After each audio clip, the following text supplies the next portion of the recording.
বাংলাদেশ নিয়ে ভারতীয় গণমাধ্যমগুলোর মিথ্যা তথ্য ছড়ানোর প্রবণতা দিন দিন বেড়ে চলেছে।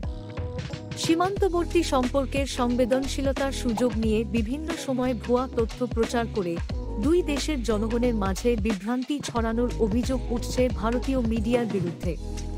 সম্প্রতি বাংলাদেশের রাজনৈতিক পরিস্থিতি, অভ্যন্তরীণ ঘটনা এবং সীমান্ত ইস্যু নিয়ে একের পর এক ভিত্তিহীন ও বানোয়াট প্রতিবেদন প্রকাশ করেছে ভারতীয় মিডিয়া। এ ধরনের প্রতিবেদনের বেশিরভাগই সত্যতা যাচাই ছাড়া প্রচার করা হচ্ছে। বিশ্লেষকরা বলছেন, ভারতীয় মিডিয়ার এমন অপপ্রচারের পেছনে কিছু রাজনৈতিক উদ্দেশ্য থাকতে পারে।